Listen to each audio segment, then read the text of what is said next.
Bonjour à toutes et à tous, je m'appelle Margot Guillemard et j'ai été invitée aujourd'hui pour vous parler de la question de l'acceptation ou pas de la maladie. And clap.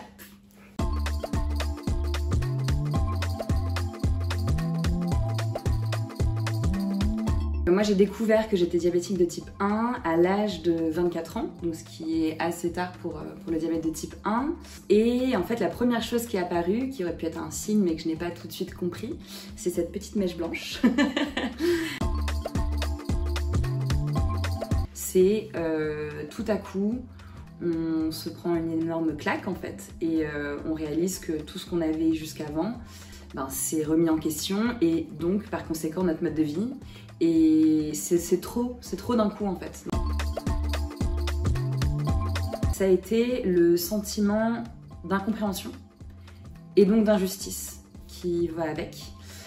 Parce que je fais partie de ces multiples cas qui n'a pas vraiment d'explication concrète en fait. Il n'y a pas la question de l'hérédité puisque personne n'est diabétique dans ma famille. J'étais en parfaite santé jusque-là. Donc ce qui a été très compliqué, c'était de me dire pourquoi moi en fait.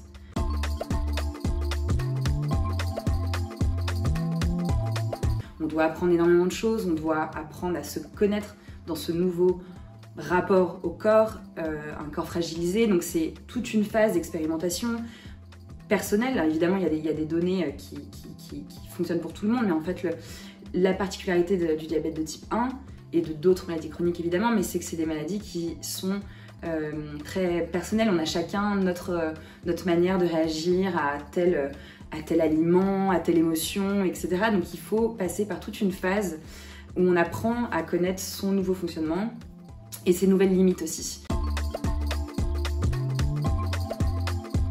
J'ai pas l'impression qu'on ne fait que améliorer notre relation et passer des paliers positif avec la maladie en fait. C'est un peu à l'échelle de la vie, c'est des cycles qui dépendent de beaucoup de choses et qui dépendent aussi parfois de choses qui n'ont rien à voir avec la maladie selon moi. Enfin moi je sais que en gros, quand je vais bien, ma relation avec ma maladie se passe bien. Et il suffit qu'il se passe quelque chose d'assez compliqué ou d'injuste, quoi que ce soit, et en fait tout à coup, on vient tout mettre dans le même sac et dont en fait ce rapport à la maladie qui est en partie injuste, qui est compliqué, etc.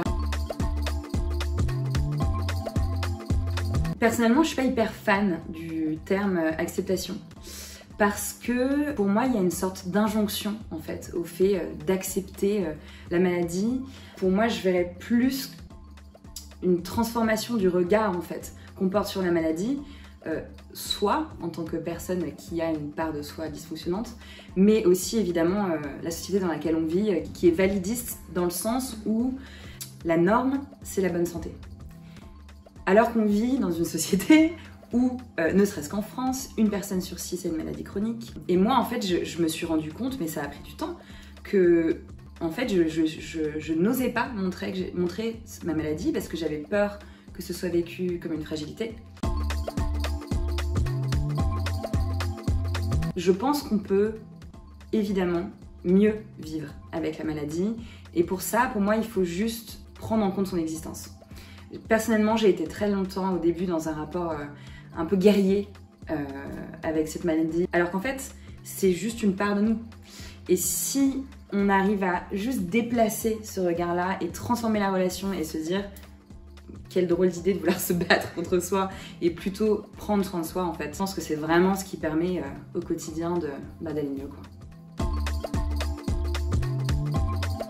C'est compliqué, c'est un travail du quotidien, mais je ne serais pas qui je suis aujourd'hui si il n'y avait pas eu ce déplacement intérieur qui m'a amené à être qui je suis aujourd'hui. Donc si ça peut vous rassurer, ça peut être quelque chose d'enrichissant.